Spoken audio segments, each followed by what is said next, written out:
سب سے پہلے میں پوری قوم کو جس طریقے سے یہ یکجان ہوئی اور ان کے یکجان ہونے سے جس طریقے سے انہوں نے حوصلے بلند کیے سرحدوں پر ہمارے نوجوانوں کے، پاک فوج کے، پاک فضائیہ کے، میں مبارکباد پیش کرتا ہوں وزیر اعظم پاکستان کو، وزیر اعلیٰ پنجاب کو اور چیف آف آرمی سٹاف کو، جس طریقے سے انہوں نے پوری قوم کا سر فخر سے بلند کیا۔ اس پورے واقعے کے اندر ہماری پاکستان کی میڈیا کو میں خراج تحسین پیش کرتا ہوں، جس بردباری، ریلائبلٹی کے ساتھ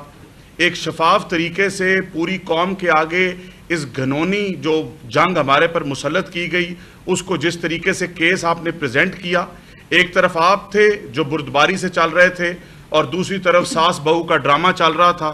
اور میں اللہ تعالیٰ ہمیں اپنے حفظ و امان میں رکھے اور اسی طرح کامیابیوں سے ہمکنار کرتا رہے۔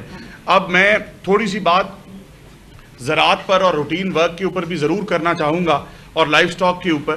کہ زراعت جس طرح آپ کو پتہ ہے کہ ہماری اکانومی کے اندر ایک بہت بڑا اس کا رول ہے، چاہے وہ امپلائمنٹ ہو، اور زراعت ایک ایسا سیکٹر ہے جس کے اندر آپ ریزلٹس لے سکتے ہیں چند ماہ کے اندر اکانومی کو ٹرن اوور کرنے کے لیے۔ زراعت کے اندر 60% لائف سٹاک ہے،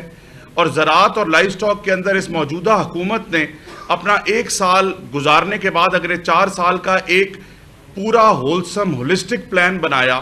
پوری ان چیزوں کو مد نظر رکھ کے جن سے یہ پورا سیکٹر ٹرانسفارم ہو سکے۔ اگر میں زراعت کی بات کروں تو اس کے اندر seed technology, mechanisation, high efficiency irrigation system, پانی ہماری ضرورت ہے، اور پانی کو کنزرو کرنا اس وقت کی سب سے امپورٹنٹ بات ہے، اور اگر پانی نہیں ہوگا تو زراعت ممکن نہیں ہے، اور اگر وہ میتھڈالوجی، وہ طریقے، وہ انفراسٹرکچر، وہ میکنائزیشن آج انٹروڈیوس نہیں کرائی جائے گی تو خدا نہ خواستہ ہمارے بچوں کے لیے زراعت کرنا ممکن نہیں ہوگی۔ اگر لائف سٹاک سیکٹر کی بات کی جائے، بریڈ امپروومنٹ، آپ کی گوشت اور دودھ کی پیداوار کو بڑھانے کے لیے، اور ایف ایم ڈی کا کنٹرول کرنا۔ ایگریکلچر سیکٹر کے اندر کسان کارڈ ایک ایسا فلیگ شپ انیشیٹو تھا جس کے تحت تقریباً 6 لاکھ لوگوں نے فائدہ اٹھایا،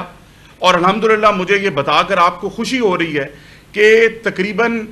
56 بلین روپیز جب ڈسپرس ہوا